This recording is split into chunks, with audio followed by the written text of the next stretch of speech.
প্রিয় দর্শক, যারা দেখছেন দেশে কিংবা প্রবাস থেকে, সকলকে স্বাগত জানাচ্ছি আজকের আয়োজন ভিন্ন মাত্রায়। কথা বলবো রাজনীতির গতিপথ কোন দিকে, এই শিরোনামে। এবং আজকের অতিথি আমাদের মাঝে উপস্থিত রয়েছেন ডক্টর নাসির উদ্দিন আহমেদ, অবসরপ্রাপ্ত মেজর এবং নিরাপত্তা ও রাজনীতি বিশ্লেষক, এবং রয়েছেন আলাউদ্দিন মোহাম্মদ, যুগ্ম সদস্য সচিব, জাতীয় নাগরিক পার্টি এনসিপি। দর্শক, আলোচনার শেষ পর্যন্ত আমাদের সাথে থাকবেন সে প্রত্যাশা রাখছি। আপনাদের দুজনকে স্বাগত আজকের আয়োজনে। শুরু করতে চাই আলাউদ্দিন মোহাম্মদ আপনাকে দিয়ে, যে আমরা দেখছি যে একটা বিশেষ পরিস্থিতি তৈরি হয়েছে। বিশেষ উল্লেখযোগ্য ঘটনা যে রাষ্ট্রপতি শাহাবুদ্দিন আহমেদ তিনি পদত্যাগ করেছেন, এবং তার পদত্যাগ কেন করেছেন এটা নিয়ে যেমন আলোচনা হচ্ছে, কিন্তু বড় আলোচনাটি হচ্ছে যে এই পদত্যাগী রাষ্ট্রপতির বিচার, এবং আদালতে ইতিমধ্যে ট্রাইব্যুনালে অভিযোগ দাখিল করা হয়েছে। কিন্তু বিচার নিয়ে আমরা নানা রকম বক্তব্য দেখছি সরকারের মধ্য থেকেও, যে একজন রাষ্ট্রপতি আমাদের সংবিধানে তাকে দায়মুক্তি দেওয়া হয়েছে, ফলে রাষ্ট্রপতিকালীন সময়ে তার বিচারের আসলে কোনো রকম সুযোগ নেই, অথবা যে অভিযোগগুলো আছে সেটি আমলে নেওয়ার মতো অভিযোগ নেই বলে স্বরাষ্ট্রমন্ত্রী বলেছেন। আপনারা আনুষ্ঠানিকভাবে সেদিনই রাষ্ট্রপতি যেদিন পদত্যাগ করলেন সেদিন আপনারা সংবাদ সম্মেলন করেছেন। এই রাষ্ট্রপতির পিছু ছাড়ছেন না কেন আপনারা? রাষ্ট্রপতি পদত্যাগ করার পরও তাকে আপনারা শান্তি দিতে চাইছেন না কেন? মানে কি কারণে? মানে এটি কি, এর রাজনৈতিক তাৎপর্যটা কি কি মানে একটু শুনতে চাই শুরুতেই। আপনাকে ধন্যবাদ। আমার সহালোচক এবং যারা দেখছেন সবাইকে শুভেচ্ছা জানাচ্ছি। রাষ্ট্রপতির পিছু আমরা ছাড়ছি না, ব্যাপারটা এরকম না। আমরা হলো ফেসিবাদের পিছু ছাড়ছি না, এটা বলতে পারেন যে ফেসিবাদের সর্বশেষ যে আইকন, এবং যিনি আসলে পালিয়ে যাওয়ার কথা ছিল তিনি কেন পালান নাই? কারণ আপনার রাষ্ট্রপতির একটা রাষ্ট্রপতি থাকাকালীন দায়মুক্তির বিধান ছিল, সংবিধান তাকে সে সুরক্ষা দিয়েছে, কিন্তু রাষ্ট্রপতি পদের আগে এবং পদের পরের তার কর্মকাণ্ডে তো সুরক্ষা দেয় নাই, এবং রাষ্ট্রপতি পদ থেকে পদত্যাগের পর তখন তো তার দায়মুক্তি নেই। তখন তো চাইলে সংবিধানের আপনার 51 ক 51 খ ধারা মোতাবেক তার বিরুদ্ধে আপনার যদি আপনার কোনো ব্যবস্থা নেওয়া যায় সেটার সুযোগ আছে। তো মূলত আসলে শাহাবুদ্দিন চুপ্পু কে, এই প্রশ্নের উত্তর দেন। আপনার শাহাবুদ্দিন চুপ্পু কিন্তু রাষ্ট্রপতি পদের আগে তিনি কোনো রাজনীতিবিদ নন। হ্যাঁ, তিনি দাবি করেন তিনি আওয়ামী লীগের রাজনীতিবিদ ছিলেন, রাজনীতি করেছেন, কিন্তু তিনি ছিলেন দুদকের কমিশনার থাকা অবস্থায় তিনি তখনকার আপনার শেখ হাসিনা এবং তার দলীয় ব্যক্তিবর্গকে সুবিধা দিয়ে শেখ হাসিনা সুনজরে চলে আসেন।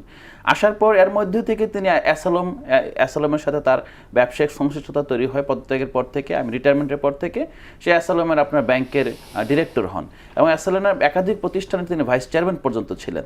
বাংলাদেশের বর্তমানে যে $278 বিলিয়ন এখান থেকে লুট হয়েছে, এই লুটপাটকৃত অর্থের একটা বড় অংশ কিন্তু অ্যাসালমের মাধ্যমে হয়েছে, এবং অ্যাসালম বাংলাদেশের ব্যাংকিং খাত এবং আর্থিক খাতের ধ্বংসের জন্য কিন্তু দায়ী। অ্যাসালমের সাথে আরও প্রতিষ্ঠান আছে, কিন্তু অ্যাসালম এককভাবে বাংলাদেশের অর্থ খাতকে যেভাবে কক্ষিগত করেছে, পৃথিবীতে মনে হয় এটা নিয়ে আপনার অনেক কতগুলো থিসিস হতে পারবে। তো এই যে প্রেক্ষাপটে যে রাষ্ট্রপতিকে আপনার রাষ্ট্রপতি পদের পূর্বের যে তার সময়টা, এই সময়টা তার উত্থানটা আমরা দেখি এখানে ফেসিবাদের যে লুটতরাজ এবং আপনার যেই আইন কানুনের বাইরে গিয়ে আইন অমান্য করে এখানে যে আপনার রাষ্ট্রকে একটা মাফিয়া তন্ত্র কায়েম করা, সেইটার একটা ক্রীড়ানক ছিলেন কিন্তু রাষ্ট্রপতি, এবং সেটার পুরস্কার হিসেবে তিনি তার অজান্তেই তার সেই পদের জন্য চেষ্টা না করা সত্ত্বেও তিনি সেই পদে আসীন হয়েছেন। এখন পাশাপাশি আপনার জুলাই গণঅভ্যুত্থানের পূর্বে এবং গণঅভ্যুত্থানের সময়কার তার যে ভূমিকা আপনার নিশ্চয়ই অবগত আছেন। গণঅভ্যুত্থানের সময় হাইকোর্টে রিট করা হয়েছিল যে আপনার পুলিশের দ্বারা লেথাল ওয়াপন যাতে ব্যবহার না করা হয়, তখন কিন্তু হাইকোর্ট সেই রিটের আপনার নেগেটিভ জবাব দিয়েছে, মানে যে না, ওয়াপন ব্যবহার করা যাবে। সেই সময় কিন্তু বাংলাদেশের মানুষ রাষ্ট্রপতির দিকে তাকিয়েছিল। পৃথিবীর যে কোনো দেশে, বিশেষ করে বাংলাদেশের মতো দেশে যেখানে রাষ্ট্রপতি হলো জাতির অভিভাবক, রাষ্ট্রের আপনার সর্বশেষ আশ্রয়, সেই জায়গা থেকে কিন্তু এই গণহত্যার সময় টু শব্দটি আসে নাই। এবং গণহত্যার পরে যখন আপনার 5 আগস্ট সংঘটিত হলো, আপনার 5 আগস্টের ঠিক পরে 2 মাস পরেই তিনি একটি সাক্ষাৎকারে মতিউর রহমান চৌধুরীকে বলেছেন যে সাবেক প্রধানমন্ত্রীর কোনো পদত্যাগপত্র নাই, এবং সেই সময় কিন্তু তিনি ইতিমধ্যে তিনি দাবি করেছেন কয়েকদিন আগে একটা সাক্ষাৎকারে যে আমি অন্তর্বর্তী সরকার গঠিত করেছি। এখন অন্তর্বর্তী সরকার তিনি কিসের ভিত্তিতে গঠিত করলো, যেই নিজেই আবার যখন তিনি বলছেন তার এখানে আপনার সাবেক প্রধানমন্ত্রীর কোনো পদত্যাগপত্র তার হাতে নেই। তো এইটা ছাড়াও এর পরের যে ঘটনা আমরা দেখি যে মূলত এই রাষ্ট্রপতি যখন সুযোগ পেয়েছে তখনই কিন্তু আবার ছোবল মারতে চেয়েছে। এই জায়গায় যদি তাকে আপনার এখানে সেফ এক্সিট দেওয়া হয়, পরবর্তীতে বাংলাদেশের এই সাংবিধানিক প্রতিষ্ঠানকে ব্যবহার করে যে কোনো ব্যক্তি বাংলাদেশকে আরও খারাপ দিকে নিয়ে যেতে পারে। সেই জায়গা থেকে আমরা মনে করি রাষ্ট্রপতির বিচার হওয়া উচিত, অবশ্যই কোনো জুলুম নয়। আপনার তার বিরুদ্ধে যে আনিত অভিযোগ আছে, পাশাপাশি আরেকটা বিষয় আপনারা দেখেছেন, রাষ্ট্রপতি হওয়ার পরও কিন্তু তার বিরুদ্ধে মালয়েশিয়া সেকেন্ড হোম এবং আপনার ইউএইতে আপনার কোম্পানি খোলার তার কাগজপত্রের প্রমাণ পাওয়া গিয়েছে, এবং সেগুলো নিয়ে তো এখন আলাপ আলোচনা হতে পারে। তখন হয় নাই, কারণ তখন তিনি রাষ্ট্রপতি পদে ছিলেন, সাংবিধানিক সুরক্ষা ছিল। যখন এখন সুরক্ষা নাই, এই মুহূর্তে কি তিনি একজন সাধারণ ব্যক্তি এবং ডেফিনেটলি ভিভিআইপি মর্যাদাপ্রাপ্ত বা সাধারণ ব্যক্তি, তার বিরুদ্ধে তো আইন অনুযায়ী ব্যবস্থা নেওয়াই হতে পারে। এই ব্যবস্থা যদি না নেওয়া হয়, তাহলে আমরা বলবো রাষ্ট্র গণঅভ্যুত্থানের পর যেই জায়গায় আসার কথা ছিল সেই জায়গায় আসছে না। রাষ্ট্র পুরনো যে ব্যবস্থা, পুরনো ব্যবস্থা বলবো না, পুরনো যে অব্যবস্থাপনা, পুরনো মাফিয়াতন্ত্র গার্ড হয়ে রাষ্ট্রপতি এখানে যদি নিরাপদে বসবাস করে, আমরা বলবো যে মাফিয়াতন্ত্রের গার্ড হয়ে শুধু উনি না, ওনার মতো আরো অনেকে বসবাস করবে, আবার স্বপ্ন দেখবে এই গণতান্ত্রিক সেটেলমেন্টকে মাফিয়াতন্ত্রের দিকে নিয়ে যাওয়ার জন্য। জি, ধন্যবাদ আলাউদ্দিন মোহাম্মদ আপনার ওপেনিং বক্তব্যের জন্য। ধন্যবাদ ডক্টর নাসিরউদ্দিন আহমেদ, আপনার মতামতটা জানতে চাই যে রাষ্ট্রপতির যেটি হচ্ছে যে বিচার করা উচিত, কিন্তু আমাদের সংবিধানে এক ধরনের তাকে সুরক্ষা দিয়েছে, যেটা হচ্ছে তার আগে যদি কখনো অপরাধ করে থাকে। এবং কিন্তু প্রশ্নটি এসছে যে মানবতা বিরোধী অপরাধের আদালতে কিন্তু ট্রাইব্যুনাল তার অভিযোগ করা হয়েছে যে আন্দোলনকালীন সময়ে আলাউদ্দিন মোহাম্মদ যেটি বললেন যে তার যে ভূমিকা, তিনি ফ্যাসিস্ট সহযোগী, ফ্যাসিস্ট দ্বারা নির্বাচিত ছিলেন, কিন্তু তিনি একটা সাংবিধানিক পোস্ট হোল্ড করেন, সবচেয়ে প্রধানতম ব্যক্তি বা রাষ্ট্রের। এটি রাষ্ট্রীয় একটি পদ, কোনো ব্যক্তি পরিচয় না বা দলীয় পরিচয় ঊর্ধ্বে থেকে সেটাকে দেখা দরকার, কেউ কেউ এইভাবে বলছেন। মানে আপনি কি মনে করেন? ধন্যবাদ আপনাকে, সহ আলোচক আলাউদ্দিন ভাই, এবং সুপ্রিয় দর্শক শ্রোতাদের শুভেচ্ছা। রাষ্ট্রপতি শাসিত শাসন ব্যবস্থায় রাষ্ট্রপতির ক্ষমতা থাকে, কিন্তু মন্ত্রিপরিষদ শাসিত ক্ষমতায় রাষ্ট্রপতির পদটি কেবলই একটি সাংবিধানিক বা একটা সিরিমোনিয়াল পোস্ট আমরা বলে থাকি। তো সেটার ক্ষেত্রেও দেখা যাচ্ছে যে বাংলাদেশে আসলে রাষ্ট্রপতিদের ইতিহাস সাক্ষ্য দেয় ভাগ্য খুব খারাপ। আমাদের স্বাধীনতার সময় যে প্রবাসী সরকার হয়েছিল, তার রাষ্ট্রপতি সৈয়দ নজরুল ইসলাম হত্যাকাণ্ডের শিকার। পরবর্তীতে বাকশালের মাধ্যমে শেখ মুজিবুর রহমান রাষ্ট্রপতি হলেন, হত্যাকাণ্ডের শিকার। পরবর্তীতে মুশতাক হলেন, উনি জেলে গেলেন এবং খুব অপমান অপদস্থ হয়ে তার মৃত্যুবরণ হল। তারপর খালেদ মোশাররফ রাষ্ট্রপতি হতে চেয়েছিলেন, হত্যাকাণ্ডের শিকার। জিয়াউর রহমান রাষ্ট্রপতি হলেন, হত্যাকাণ্ডের শিকার। এরশাদ রাষ্ট্রপতি হলেন, উনি জেলে গেলেন। মাঝখানে আপনার ফখরুদ্দিন মঈনুদ্দিন ওনারা চেষ্টা করলেন, ওনারা দেশান্তরিত হলেন। তারপরে আপনার ইয়াজউদ্দিনের কথা যদি বলি আমরা, ইনি ইয়াসউদ্দিন হয়ে গেলেন, চাপ নিতে পারলেন না, উনি অপমান অবস্থ হয়ে তাকে পদ ছাড়তে হলো। আর এর আগে সাত্তার সাহেব ছিলেন বিচারপতি, সাত্তার ইয়ার পরে এরশাদের ঠিক আগে তাকেও এরশাদ সাহেব সরিয়ে দিলেন অপমান অপদস্থ করে। এবং সর্বশেষ সংস্করণ হলো শাহাবুদ্দিন সাহেব, 24-এর গণ আন্দোলনের সময় ওনার যেই ভূমিকাটা ছিল, এটা নিয়ে বিতর্ক করার যথেষ্ট অবকাশ আছে। তো সবচেয়ে বড় সমস্যা যেটা, সেটা হচ্ছে যে আমরা ইতিহাস থেকে যেটা আমি ছোট্ট করে বললাম, এখান থেকে একটা শিক্ষা নেওয়ার বিষয় ছিল। আসলে রাষ্ট্রপতির পদে ওরকম একটা মানানসই, শিক্ষিত এবং মার্জিত এবং ব্যক্তিত্ব সম্পন্ন মানুষ দরকার, যে মানুষের চোখে চোখ রেখে কথা বলতে পারবে, সাদাকে সাদা কালোকে কালো বলতে পারবে, সে কোনো দলের পক্ষে করবে না, একটা অভিভাবক করতে থাকতে হবে। দল কানা হলে তো হবে না। যিনি বলেন যে উনি আমার সালামের উত্তর দেয় না, আমি তো পা ধরে ওনার সালাম করতে পারলাম না, এই ধরনের কথা বলে রাষ্ট্রপতি চেয়ারে বসে আসলে কেউ কোনো সেবা দিতে পারবে রাষ্ট্রকে বা দলকে বা জাতিকে, বা জাতির ক্রান্তিকালে উনি যে কিছু একটা করতে পারবেন, এটা আসলে প্রত্যাশা করা যায় না। সেই সময়ে যেটা ছিল, আসলেই উনি, এখন আওয়ামী লীগেরা কিন্তু তাকে বিষোদ্গার করছে যে সে একুল ওকুল সবই হারালো, সে তাকে টয়লেট পেপারের মতো ইউজ করে তাকে এবার ফেলে দেওয়া হলো এবং বিশ্রী ভাষায় তার সাথে কথা বলা হচ্ছে। এটা কি ওনার প্রাপ্য ছিল? এটা তো ওনার প্রাপ্য ছিল না। ইচ্ছা করে যেটা 17 বছর যেটা হয়েছে এখানে, আমরা আগেও দেখেছি, রাষ্ট্রপতির পদে আসলে আমরা কখনো কোনো শক্তিশালী একজন মানুষকে দেখতে পারিনি বা দেখতে পছন্দ করিনি, মানে রাজনৈতিক দৃষ্টিকোণ থেকে যদি বলি। যার কারণে ওখানে একটা ঠুটনাথ জগন্নাথের মতো একজন লোক, যে আমি যা বলবো সেটাই করবে।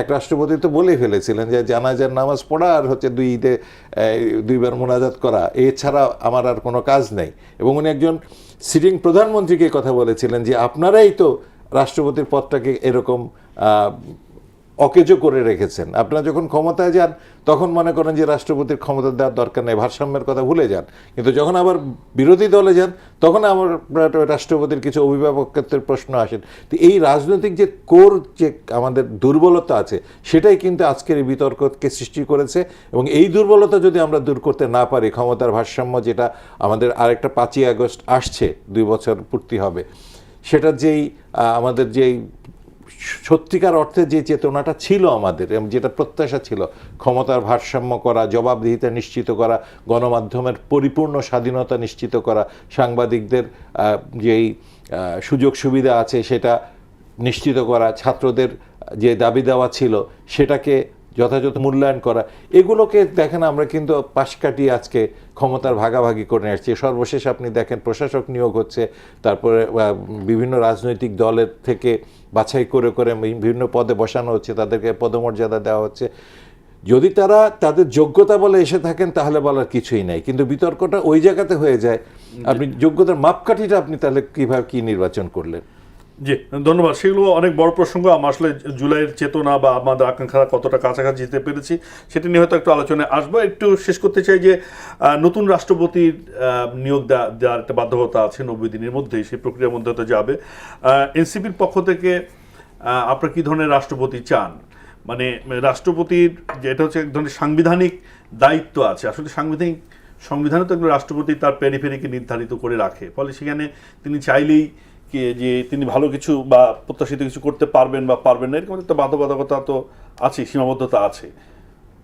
প্রথমত আমরা গণঅভ্যুত্থানের পর যে সংস্কার আলাপ উঠেছিল সেখানে রাষ্ট্রপতি পদে নির্বাচন পদ্ধতি নিয়ে কথা বলেছে, এবং নির্বাচনটা আরও বেশি গণতান্ত্রিক, এবং এটা এখন অনেকটা একপেশে, যেমন বিএনপি যাকে চাইবে সেই রাষ্ট্রপতি হবে, এটা সবাই জানে ধরেন। এখন আমাদের মতামত তেমন গুরুত্ব নাই, আমরা বরং প্রত্যাশা করতে পারি। কিন্তু যদি জুলাই সনদের আলোকে রাষ্ট্রপতি পদের যে আপনার নির্বাচন, সেই নির্বাচন হতো, তাহলে হয়তো আমরা অন্তত আরেকটু মেরুদণ্ডলা রাষ্ট্রপতি পেতাম। মানে কিছু একটা আপনার মানে এই পদের জন্য যে চুপুর মতো ব্যক্তিকে দেওয়া হবে সেটা দেওয়ার আগে মানুষ ভাবতো আরেকবার, যে এটা তো একটা এক্সাম্পল সেট করছি। দ্বিতীয়ত হলো যে এখন যে অবস্থা আছে এই অবস্থার মধ্যেও রাষ্ট্রপতির অনেক কিছু করার আছে, কারণ রাষ্ট্রপতি কিন্তু মরাল গার্ডিয়ান অফ দ্য স্টেট, এটা কিন্তু আমরা অস্বীকার করতে পারবো। তার একটা মন্তব্য কিন্তু অনেক সময় অনেক বড় পরিবর্তন নিয়ে আসতে পারে, এবং তিনি মন্তব্য করবেন কিনা, মন্তব্য করে আপনার তার যে নিয়োগদাতা তাদের বিরাগ ভজন হবে কিনা, সেটার উপর নির্ভর করছে আসলে আমি এমন ব্যক্তিত্ববান লোককে সেখানে দিতে পারছি কিনা, যে ব্যক্তি আসলে বিরাগ ভজন হওয়ার আপনার সেই তার ভয়টা নাই, সে আপনার সত্যকে সত্য হিসেবে প্রকাশ করতে পারে। এবং এই যে জাতির যে জনগণ, কারণ তিনি শপথ গ্রহণ করার পর তিনি কোনো দলের থাকবেন না, তিনি রাষ্ট্রের অভিভাবক হয়ে উঠবেন, তিনি প্রকৃতপক্ষে অভিভাবক হওয়া এবং সেটা ভারত বজায় রাখতে সক্ষম কিনা সেই জায়গাটা গুরুত্বপূর্ণ। আমার এখানে ব্যক্তিগত যে চাওয়াটা হলো যে আমরা কোনো আমলা অথবা কোনো অপরিচিত আপনার খুঁজে সার্চ করে বের করে নিয়ে আসছেন এরকম রাষ্ট্রপতি দেখতে চাই না। আমরা রাষ্ট্রপতি দেখতে চাই ব্যক্তিত্ব সম্পন্ন, জনগণের কাছে পরীক্ষিত, তার দীর্ঘ রাজনৈতিক অথবা পাবলিক লাইফে তার আপনার আস্থা আছে, জনগণ তাকে চিনে জানে। এবং একটা মানুষ তখন বিশেষ করে আপনি জানেন যে রাষ্ট্রপতি নির্বাচনটা এমন একটা সময় হচ্ছে, সবাই অনেকেই বলছে যে বিএনপি একটা ক্যালকুলেশন করছে যে আগামী তত্ত্বাবধায়ক সরকার যদি হয় আর কি সেই সময় সবার মতামতের ভিত্তিতে সেই সরকারটা যাতে এই বর্তমান এখন যে নিয়োগিত রাষ্ট্রপতি তার আন্ডারে থাকে। তার মানে পদের নিয়োগের আগেই কিন্তু এখন একটা ক্যালকুলেশন হয়েছে, একটা ইল মোটিভ কিন্তু আছে। সেই জায়গা থেকে আমাদের চাওয়া হলো সেটাই, যেটা ইতিমধ্যে আমার বড় ভাই বলেছেন, অথবা আপনার এই সদ্য সাবেক যিনি রাষ্ট্রপতি তার ব্যাটার অন্তত খানিকটা মেরুদণ্ড আছে, যিনি তার যতটুকু আপনার জুরিসডিকশন আছে সেটার মাধ্যমে যাতে তিনি এটা সম্পূর্ণ ব্যবহার করতে পারে, সেই জায়গাটা যাতে একজন রাষ্ট্রপতি আপনার মানে আমরা পাই আর কি ধরেন। মানে এর বাইরে আসলে কিছু চাওয়া নেই, রাষ্ট্রপতি বিএনপি দিবে, কিন্তু আমরা চাই বিএনপি তার বেস্ট প্রোডাক্টটা, বেস্ট চয়েসটা এখানে সে ইমপ্লিমেন্ট করুক। জি ধন্যবাদ। কিন্তু ডক্টর নাসিরউদ্দিন আহমেদ, যে রাষ্ট্রপতি নিয়ে যখন আলোচনা হচ্ছে কারা আসবে বা কারা আসতে পারে, আমরা দেখছি যে বিএনপির পক্ষ থেকে আজকে বলা হয়েছে স্থায়ী কমিটির মধ্যে আলোচনা করে দলের যাকে মনোনয়ন দেয় তাকে নেওয়া হবে। কিন্তু এর বাইরেও কিছু কথা বলা হচ্ছে যে অরাজনৈতিক ব্যক্তিত্ব যদি রাষ্ট্রপতি হিসেবে আসে সেটি অনেকেই বলছেন যে ভালো হবে, হ্যাঁ, কেউ বা বলছেন যে না, অতীতে দেখা গেছে যে অরাজনৈতিক ব্যক্তিত্বরা ভালো কিছু করেননি, মানে নানা রকম তো বক্তব্য আছে। আর সর্বজন গ্রহণযোগ্যতার আসলে মানদণ্ড কি? ডক্টর ইউনূস তো সর্বজন গ্রহণযোগ্য ছিলেন, কিন্তু তিনি তত্ত্বাবধায়ক সরকার প্রধান নিয়ে তার নানা রকম কথাবার্তা কিন্তু আছে। আপনি কি দেখছেন? দেখেন, আমি সেনাবাহিনীতে ছিলাম, তো আমার ওই যে রাজনীতি বিদ্যা নিয়ে লেখাপড়া করেছি, আমি আবার সেনাবাহিনীতে চাকরি করেছি। তো দুইটা সম্মিলনে যখন আমি দেখি, তখন আমার সামনে যেটা ভেসে ওঠে সেটা হচ্ছে যে এই বাংলাদেশের যতগুলো বড় বড় পরিবর্তন হয়েছে, সেটার নেপথ্যে কিন্তু সেনাবাহিনীর হয় সমর্থন ছিল অথবা বিরোধিতা ছিল। একেবারে আপনি যদি ৭৫-এর সেই ঘটনা থেকে শুরু করে ২৪শে গণ আন্দোলন পর্যন্ত আসেন, আপনি বড় মোটা দাগে যতগুলো ঘটনা ঘটেছে তার পক্ষে বিপক্ষে সেনাবাহিনীর অবস্থানটা একটা মূল কারণ ছিল। এখানে দেখেন, রাষ্ট্রপতির প্রসঙ্গটা আমি যদি, আব্দুর রহমান বিশ্বাস যখন রাষ্ট্রপতি ছিলেন তখনও কিন্তু একটা সামরিক কূ হওয়ার চেষ্টা হয়েছিল আমাদের জেনারেল নাসিম এবং অন্যান্য যারা ছিলেন ওই সময়কার, তাদের নেতৃত্বে। কিন্তু জেনারেল নাসিম যত কিছুই করুক না কেন, রাষ্ট্রপতি তার চেয়ারে বসে উনি কখনো কিন্তু ভয় পাননি, বা একটা সিদ্ধান্ত নিতে তাকে বহিষ্কার করার মতো বা তাকে অবসরে পাঠানোর মতো, বরখাস্ত করার মতো একটা সাহস নেওয়ার মতো ওনার একটা মেরুদণ্ড ছিল, একটা বিচারপতি, উনি ওই লেভেলের বিচারপতি ছিলেন বলে এক। আর দুই নম্বর হলো যেটা, যে উনি ওই প্রজ্ঞা ছিল যে এই মুহূর্তে জেনারেল নাসিমের বিপক্ষে যারা আছে তাদেরকে কিভাবে সংগঠিত করে অতি দ্রুত আমি আমার যে উদ্দেশ্য বা আমার দলের যে স্বার্থ বা আমার সরকারের যে স্বার্থ বা জাতির জন্য যেটা করণীয় সেটা আমি কিভাবে করতে পারবো, সে বিচক্ষণতার পরিচয় উনি করতে পেরেছিলেন। পরবর্তী রাষ্ট্রপতি যিনি হবেন তার সামনে কিন্তু এই চ্যালেঞ্জগুলো আসা অস্বাভাবিক নয়। কিন্তু অনেক রাষ্ট্রপতিকে তো বন্দুকের নল দেখিয়ে, ভয় দেখিয়েও তো মানে ক্ষমতার পালাবদল ঘটেছে আমাদের ইতিহাস হয়েছে। কিন্তু একজন রাষ্ট্রপতি যদি ওই পরিমাণ, এখন কথা উঠছে যে না, এই যে শাহাবুদ্দিন চুপ্পু, উনি যদি মৃত্যুকে ভয় না পেয়ে বলতেন যে না আমি শপথ বাক্য পাঠ করাবো না, উনি বেঁকে বসলেন, আমি পরিচয়পত্র পাইনি, কি হতো? সর্বোচ্চ তাকে মেরে ফেলতো, মানুষ বঙ্গভবনের ইটগুলো খুলে ফেলতো।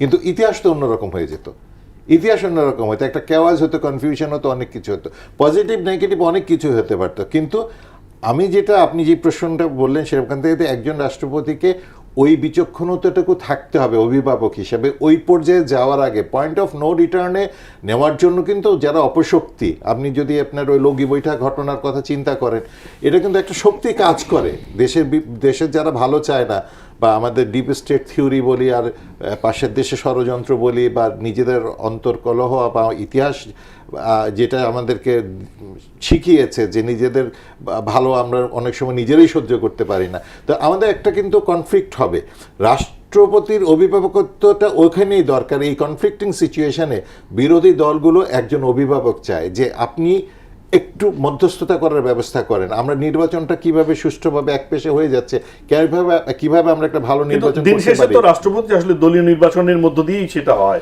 দলীয় নির্বাচন হবে। দেখেন, বদরুদ্দোজা চৌধুরী সাহেব একটা কথা বলেছিলেন যে আমার একটা রাজনৈতিক মতদর্শ আছে, আমি অবশ্যই বলতে পারবো না যে আমি একেবারে রাজনীতির ঊর্ধ্বে উঠে গেছি বা আমার রাজনৈতিক মতাদর্শ নাই, কিন্তু আমি যখন চেয়ারে বসবো, আমি যখন আমার সিদ্ধান্ত নিব রাষ্ট্রের প্রয়োজনে, তখন আমি শুধু দলীয় সিদ্ধান্তের কথা চিন্তা করলে এটা এই চেয়ারের সাথে আমার না, প্রধানমন্ত্রীর চেয়ারও তো একটু আলাদা, মানে সেটা দলীয় হলেও তো সেটা আসলে সবার জন্যই প্রধানমন্ত্রী। এটাই হলো যে আমরা আসলে যারা ক্ষমতায় থাকবো বা যারা আমরা রাষ্ট্রপতিকে নির্বাচন করব, আমরা কি সত্যি চাই যাতে ক্রান্তিকালে দুই পক্ষকে মীমাংসা করার মতো একজন মুরব্বী রাষ্ট্রপতি হোক, গ্রহণযোগ্য, ভাই যেটা বললেন যে গ্রহণযোগ্য, সেই পরিমাণ জ্ঞান, একটা প্রতিষ্ঠান চালানো।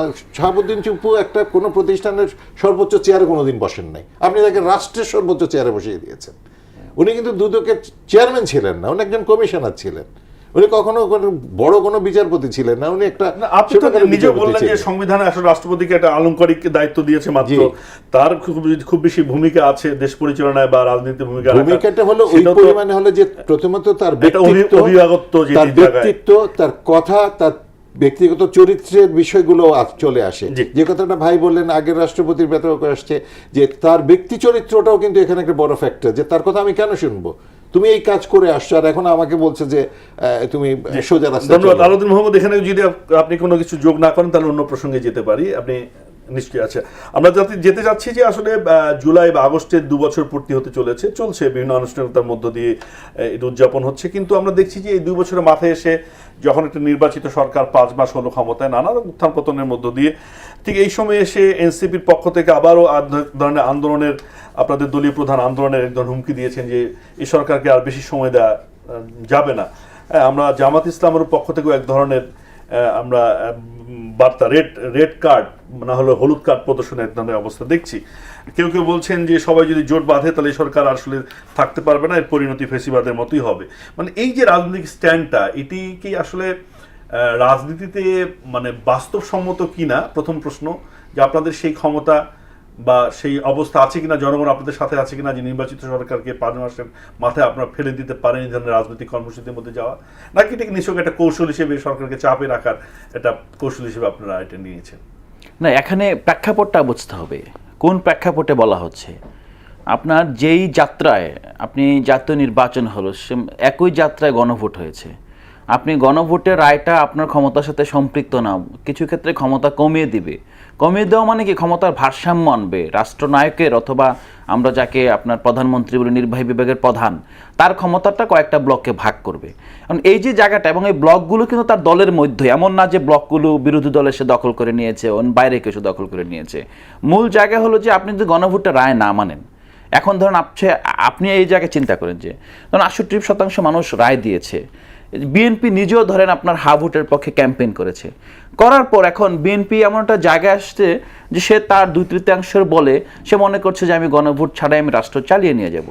আচ্ছা, এই জায়গায় যদি ধরেন বিরোধী দল, মানলাম যে বিরোধী দল তো আপনার এই মুহূর্তে কেন সরকারের পতনের ডাক দেবে, অথবা আপনার জনগণ নেমে আসবে কিনা, কিন্তু আপনি 10 বছর পরে চিন্তা করেন, 15 বছর পরে চিন্তা করেন। শেখ হাসিনা যখন 1/11 পরে সরকারে আসছিল, তখন কিন্তু আপনার রাতভর আমরা মনে পড়ে যে টেলিভিশন বিতর্কে সবাই খুব আপ্লুত ছিল, ভালো কিছু হবে, দিন বদলের সনদ, দিন বদল হবে, আরও অনেক কিছু হবে। 2011-12 পরে, অথবা আপনার তারপর যখন পিলখানা হত্যাকাণ্ড হলো, তখন থেকে বোঝা গেল আসলে দিন বদলটা এটা অন্যদিকে রূপ নিচ্ছে। মূল জায়গাটা হলো যে এই যে এত সুন্দর একটা আপনার শপথ গ্রহণের মাধ্যমে গণতন্ত্রের যাত্রা হলো, এই যাত্রার পিছনে যে আপনি যে পাটাতন, আপনি তো পাটাতনটাকে ছুঁড়ে ফেলে দিয়েছেন। এটাকে আমরা অনেক সময় ডেভেলপমেন্ট কিকিং আওয়ে দ্য ল্যাডার, আপনি তো যে উপরে উঠে মই ছুঁড়ে ফেলে দিয়েছেন। এখন যে মই ছুঁড়ে ফেলে দিয়েছেন, এখন নামবেন কিভাবে? আমরা সংস্কার করব, কিন্তু আমাদের একটা পদ্ধতিগত দিক অনুসরণ করে সংস্কার করব। আপনি পদ্ধতিগত দিক অনুসরণ করার কে? আপনাকে তো ধরেন একটা জনগণ ম্যান্ডেট দিয়েছে, আপনি জনগণ যে ম্যান্ডেট দিয়েছে সেই ম্যান্ডেটের মাধ্যমে ক্ষমতা এসেছেন। জনগণ যেই আপনার জুলাই সনদ বাস্তবায়ন আদেশ হয়েছে, সেই সময়কার ব্যাপারটা আপনি বলছেন আপনি কৌশলগত কারণে একমত হয়েছেন। কোনো গণতন্ত্র তো কৌশলগত কারণে একমত হওয়ার সুযোগ নেই। আপনি একমত হয়েছেন মানে বাস্তবায়ন করতে হবে। যদি এখন বাস্তবায়ন, আমি যেটা বলছি, যে ল্যাডার আপনি ফেলে দিচ্ছেন, যে মই ফেলে দিচ্ছেন, এখন আগামীতে যে নির্বাচন হবে, তত্ত্বাবধায়ক সরকারের গঠনে কি বিরোধী দল প্রয়োজন হবে না? তত্ত্বাবধায়ক সরকার তো এখন আপনার ফরমালে আসে নাই, ধরেন এই নির্বাচনে তো অন্তর্বর্তীকালীন সরকারের মাধ্যমে হয়েছে, যখন তত্ত্বাবধায়ক সরকার ফরমেশন নিয়ে কিন্তু বিএনপি নোট অফ ডিসেন্ট দিয়ে রেখেছে। এখন সেই সময় যদি আপনার তত্ত্বাবধায়ক সরকারের ফরমেশন নিয়ে রাজনৈতিক দলগুলোর মধ্যে মতনৈক্য না হয়, আমি একমত যদি না হয়, তখন যদি আপনার নির্বাচনটা আপনার প্রশ্নবিদ্ধ হয়, আবার যদি 2014 নির্বাচনের দিকে দেশ যায়, তখন বিএনপি আপনি কিভাবে ক্ষমতা ট্রানজিশনের দিকে যাবে? আমাদের যে জায়গাটা এটা হলো যে হ্যাঁ, এখন হয়তো অনেক বক্তব্য মনে হতে পারে যে বেশি বলছে, কিন্তু আপনি যদি ইতিহাসের দিকে তাকান ডাউন দ্য লাইন, তখন দেখবেন এটা বেশি না, বরং আপনি যদি যথাযথভাবে চাপ প্রয়োগ না করেন, এই যে ক্ষমতার পাগলা ঘোড়া, তাকে যদি আপনি লাগাম টানতে না পারেন, তাহলে এই ঘোড়া নিজেকেও ধ্বংস করবে, আমাদের এই পুরো সিস্টেমকে আবার ধ্বংস করবে। সেই জায়গায় আমি মনে করি বিরোধী দলের যে অবস্থান, সে অবস্থান সঠিক, যথাযথ, এবং তাদের উচিত জনগণের কাছে আরও বেশি করে যাওয়া, জনগণকে গণভোটের যেই রায় দিয়েছে সেটা বোঝানো, এবং এটার মাধ্যমে সত্যিকার অর্থে যে কি সংস্কার, সেই সংস্কারের রাস্তায় বাংলাদেশ হাঁটছে কিনা। এবং আরেকটা বিষয় হচ্ছে তাদের আত্মসমালোচনা করতে হবে। বিরোধী দলগুলো নিজেরাও নিজেদের দলের মধ্যে সংস্কার আনতে হবে, নিজেদের রাজনৈতিক সংস্কৃতির মধ্যে সংস্কার আনতে হবে। এটার মাধ্যমে জনগণকে বোঝাতে হবে যে গণঅভ্যুত্থানের মাধ্যমে, গণঅভ্যুত্থানের সবচেয়ে বড় অর্জন কি বলেন? গণঅভ্যুত্থান সবচেয়ে, আজকে তো অনেকেই বলছে কিছুই হয় নাই, সবচেয়ে বড় অর্জন এখানে নির্বাচন কিভাবে হবে কেউ কোনো দিক নির্দেশনা ছিল না। ছেলেরা রক্ত দিয়ে আপনার একটা গণঅভ্যুত্থান ঘটিয়ে নির্বাচন রাস্তা ফায়সালা করে দিয়েছে। যদি আপনার এই গণঅভ্যুত্থান না হতো, আপনি কি অন্তর্বর্তী সরকার পাইতেন? আপনি তো তত্ত্বাবধায়ক সরকারের সাংবিধানিক বা বানানোর কোনো উপায় ছিল না। আপনার আওয়ামী লীগ তো আবারও সংসদে 2/3 মেজরিটি ছিল। মানে একটা পুরো একটা মাসাকার অবস্থা থেকে সিস্টেমের, সেই জায়গা থেকে আপনি এখন একটা অনেকটাই আপনার ব্যবস্থার দিকে যাচ্ছেন, বিন্যাস করতে চাচ্ছেন। নির্বাচন হয়েছে কিন্তু এখন সেই নির্বাচনের দিকে যেতে পারেননি, মানে সেটা বাস্তবতা। কেন অন্তর্বর্তীকালীন নির্বাচনের দিকে যেতে পারেনি মানে কি বলতে যাচ্ছেন আপনি? বুঝাই বলেন। মানে সেখানে আওয়ামী লীগ কিসের অন্তর্বর্তীকালীন নির্বাচনের জন্য আপনার জাতিসংঘ শুরু থেকে বলেছিল, তারপর তারা ডেফিনেশন চেঞ্জ করেছে। তারা যখন বাংলাদেশের গ্রাউন্ড রিয়েলিটি দেখেছে, দেখার পর দেখছে যে আওয়ামী লীগ তো কোনো রাজনৈতিক দলের মতো কোনো বৈশিষ্ট্য তার মধ্যে নাই। কোনো রাজনৈতিক দল গণতান্ত্রিকভাবে নির্বাচিত হয়ে এসে ক্ষমতা হস্তান্তর না করে পরপর 3টা নির্বাচন কুক্ষিগত করেছে পৃথিবীতে। একটা জায়গা দেখেন গণতান্ত্রিক দল এই কাজ করেছে, কোন গণতান্ত্রিক দল আপনার নিজের জনগণকে হত্যা করেছে, কোন গণতান্ত্রিক দল নিজের দেশ থেকে $278 বিলিয়ন লুট করে নিয়েছে, কোন গণতান্ত্রিক দল নিজের ব্যাংক ব্যবস্থা ধ্বংস করে দিয়েছে। সেই সব কিছু করার পর যদি আপনি বলেন যে এটা গণতান্ত্রিক দল অথবা একটা রাজনৈতিক দল হিসেবে অন্তর্ভুক্ত নির্বাচন অংশগ্রহণ করে নাই, আমি মনে করি যে এই জিনিসটা আপনি ভুল বলেছেন। এভাবে আমরা এই মুহূর্তে আওয়ামী লীগ কোনো রাজনৈতিক দলের কাতারের মধ্যে পড়ে না। যদি আওয়ামী লীগ গণঅভ্যুত্থানের রায় মেনে জনগণ কেন রাস্তায় নেমেছিল, তার বিরুদ্ধে যে জনরোষ তৈরি হয়েছে এবং তার যে ইন্ডিয়াতে শেল্টানোর অবস্থা কেন তৈরি হয়েছিল, এখন কেন সে কোন বিবেচনায় কিসের ভিত্তিতে ইন্ডিয়াকে সে কি দিয়েছে যার কারণে ইন্ডিয়া তাকে সেখানে আশ্রয় দিয়ে বাংলাদেশ অবস্থাপনা, বাংলাদেশ অস্থিতিশীলতা করার জন্য সেখান থেকে উস্কানি দিচ্ছে, এই বিষয়গুলো যদি বাংলাদেশের জনগণের কাছে ক্লিয়ার না করে, বাংলাদেশের সার্বভৌমত্বের প্রশ্ন যদি আওয়ামী লীগ পুনর্বার তাদের যে লয়্যালটি ব্যক্ত না করে, তাহলে তো বাংলাদেশ আওয়ামী লীগকে বাংলাদেশের রাজনৈতিক দল হিসেবে স্বীকৃতি দেওয়া যায় না। তো সেই জায়গায় আমি অবশ্যই বলবো এটা অন্তর্ভুক্তিমূলক নির্বাচন হয়েছে। আওয়ামী লীগের জনগণ ভোট দিয়েছে, আওয়ামী লীগ নেতাকর্মীরা জেলে বসে ভোট দিয়েছে, তারপর যদি বলো নির্বাচন অন্তর্ভুক্তিমূলক হয় নাই, আমার মনে হয় এটা আপনি ইতিহাসের প্রতি এবং এই যে আপনার নির্বাচন হল সেটার প্রতি আপনি অবিচার করলেন না। যেটা আমার প্রশ্ন না, এই প্রশ্নটা তো আলোচনা হচ্ছে বলে আপনার আওয়ামী লীগের আলোচনা করছে। জি, আসবো আপনার কাছে, আবারও আসবো আমরা। কিন্তু এই যে আওয়ামী লীগের যে সবাই দোষী না, যারা সাধারণ সমর্থক আছে, যারা ভোট দেয় আওয়ামী লীগ, তারা কোথায় যাবে, তাদেরকে স্পেস কিভাবে আসবে রাজনীতিতে, সেই প্রসঙ্গটাও কিন্তু ফয়সালা হওয়া দরকার বলে মনে করে বলা হচ্ছে যে সমাজে। ডক্টর নাসিরউদ্দিন আহমেদ, যে বিতর্কটি নিয়ে আমরা কথা বলছিলাম যে আওয়ামী লীগকে স্পেস দেয়া, অর্থাৎ রাজনীতিতে তার সুযোগ দেওয়া বা নির্বাচনের সেটি বা আওয়ামী লীগে নিষিদ্ধ হবে কিনা সেটি নিয়ে নানা রকম বিতর্ক চলছে। আমরা তো এখন দেখছি যে জুলাইয়ের এই ধরনের 2 বছরের মাথায় এসে ঠিক এই সময় এসে শেখ হাসিনা দেশে ফিরবেন বলে এক ধরনের ঘোষণা দিয়ে বসলেন। হ্যাঁ, এটিকে কিভাবে আপনি দেখছেন, যে এটিকে এক ধরনের রাজনীতির রিটোরিক হিসেবে দেখবেন? সেখানে ভারতের আশ্রয়ে তিনি আছেন, ভারতেরও নানা রকম রাজনীতির এক ধরনের আমরা খবরাখবর পাচ্ছি যে এক ধরনের প্রভাব বিস্তার করতে চাইছে। সার্জিও গোর আসবে বাংলাদেশে, এখানে আলোচনা করবে, ইনক্লুসিভ রাজনীতির বিষয়গুলো নিয়ে সামনে আসবে, এটা একটা এজেন্ডা হিসেবে সামনে আসবে, এটার ফয়সালা হতেই হবে, অনেকে এটা বলছেন। আপনি কীভাবে দেখছেন? এটা আমাদের জন্য প্রথমত, আমি একটা জাতির জন্য দুর্ভাগ্য যে আমাদের রাজনৈতিক ভবিষ্যৎটা আমরা কেন যেন মানে নিজের ইচ্ছায় অথবা অজান্তে বিদেশিদের হাতে তুলে দিতে খুব পছন্দ করি। আপনি দেখেন আমাদের এখানকার নির্বাচন নিয়ে সুজাতা সিংয়ের মতো একজন মানে উনি তো প্রথম স্তরের বা উচ্চসারির বা সর্বোচ্চ মহলের মন্ত্রীও ছিলেন না, উনি এসে সবক দিয়ে গেছেন এখানে। আমাদের রাজনীতিবিদরা ভারত থেকে ঘুরে এসে বলেন কি আলোচনা হয়েছে বলা যাবে না। আমাদের একজন পালিয়ে যাওয়া প্রধানমন্ত্রী বলেছেন আমি গ্যাস আমেরিকার কাছে বিক্রি করতে রাজি হই নাই বলে আমি ক্ষমতায় থাকতে পারলাম না, আমি সেন্ট মার্টিন দিতে চাইলে আমি ক্ষমতায় থাকতে পারতাম। তো এগুলো দিয়ে আমরা কি নিজের দৈন্যতা কিভাবে প্রবেশ করছে?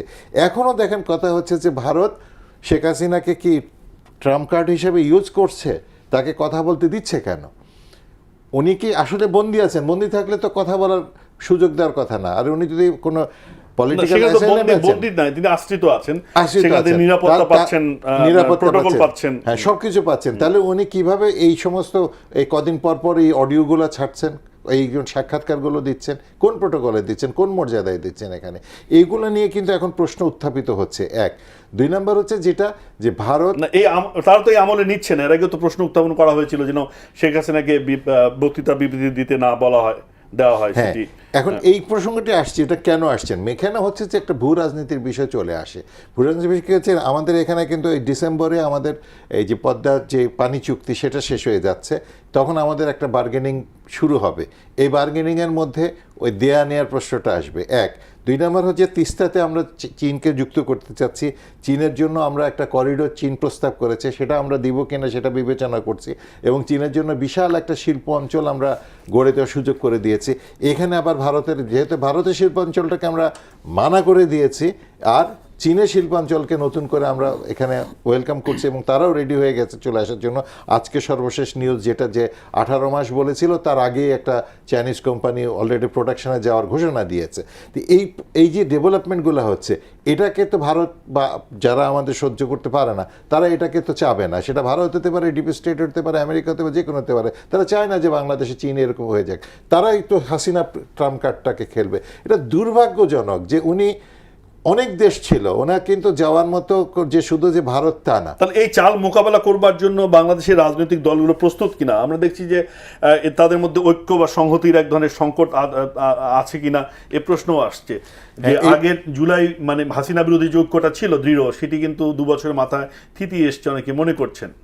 না, এখানে তো অবশ্যই এটা আবার আমাদের আরেক দুর্ভাগ্য যে আমাদের ক্ষতি করার জন্য আমাদের অনৈক্যটা খুব সবসময় কিন্তু মানে ক্যাশ করে, যারা আমাদের খারাপ চায় তারা সবসময় করে। আপনি যে প্রসঙ্গটা একটু আগে এনেছিলেন সেখানে যদি আরেকটু আমি যোগ করি, দেখেন একটা নির্বাচন আমাদের হবে, 5 বছর পরে আমাদের একটা নির্বাচন হতেই হবে। সবচেয়ে ওয়ার্স্ট সিনারিও যেটা উনি একটু ইঙ্গিত করেছেন, আমি যেটা করি, কিছুদিন আগে একটা ক্লাব ফুটবল দেখছিলাম, রেফারিং পছন্দ হয়নি, তারা কি করেছে, তারা মাঠ ছেড়ে যায়নি। তো যখন ফুটবল গোল দিতে আসছে তারা সুন্দর করে গোল পোস্টটা ছেড়ে দিয়েছে, দাও গোল দাও, একটার পর একটা গোল দিচ্ছে। তো বলেন ওই খেলার কোনো মর্যাদা আছে? আজকে যদি আমাদের বিরোধী দল যারা আছে, এনসিপি বলেন, জামাত বলেন বা যারা বলেন, তারা যদি এটা ছেড়ে যায়, আপনি কি মনে করেন আবার আওয়ামী লীগ প্রাসঙ্গিক হয়ে যাবে? প্রথম প্রশ্ন। দ্বিতীয় হলো যেটা, যে আমি কেন এইভাবে দলীয়করণের দিকে হাঁটছি? আমার 12টা নতুন পদায়ন করেছে, সবগুলো হলো রাজনৈতিক নিয়োগ। আমাদের যে প্রশাসকদেরকে নিয়োগ করেছে আমাদেরকে এই সিটি কর্পোরেশনে রাজনৈতিক বিবেচনায়।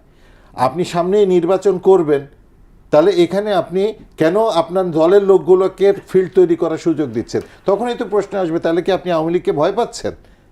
আপনি কি আওয়ামী লীগের ফিল্ড তো প্রাসঙ্গিক আপনি করে দিচ্ছেন, কেন এইভাবে ঢালাওভাবে রাজনীতিকরণের দিকে যাচ্ছেন?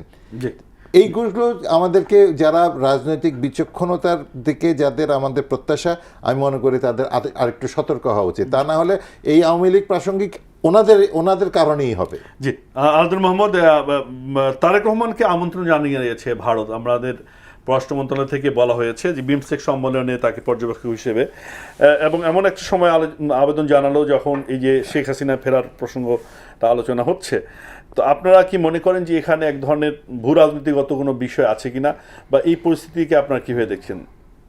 না, এখানে একটা বিষয়, এটাকে মনে হচ্ছে ব্রিক্স সম্মেলনে, বিমস্টেকের তো বাংলাদেশ সদস্য, দুঃখিত, ব্রিক্স সম্মেলন, ব্রিক্সের পর্যবেক্ষক হিসেবে আপনার আমন্ত্রণ জানান। আপনারা যদি গত রেজিমে যে ব্রিক্সের সম্মেলন হয়েছিল দিল্লিতে, তখন কিন্তু বাংলাদেশ ইনভাইটেড হওয়ার কথা ছিল, এবং একটা প্রত্যাশা ছিল বাংলাদেশ এবং আমাদের স্টেক হোল্ডারদের বাংলাদেশ হয়তো বা ব্রিক্সে জয়েন করার মতো অবস্থা তৈরি হবে। তখন কিন্তু ভারতের বাধায় আপনার বাংলাদেশ সেখানে আপনার জয়েন করতে পারে নাই।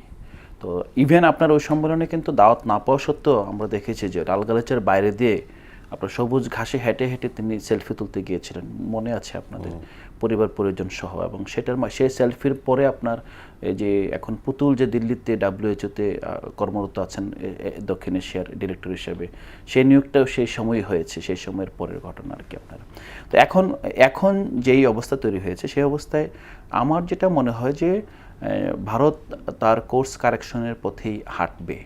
হ্যাঁ, কারণ তার আসলে গত 2 বছর তো দেখেছে, এবং পাশাপাশি বাংলাদেশের ভিতরে আওয়ামী লীগের, তাদেরও তো আপনার এখানে অ্যাসেট আছে, তাদেরও ইন্টেলিজেন্স আছে, তারা তো এখানকার পালস বোঝে। আবার আওয়ামী লীগের নেতাকর্মীরা রাজনীতিতে ফেরার জন্য কী পদক্ষেপ নিচ্ছে, এটা কি কনস্ট্রাকটিভ এবং নিজেরা একমত হতে পারছে কিনা, নিজেদের মধ্যে অন্তর্দ্বন্দ্ব কাটাতে পারছে কিনা।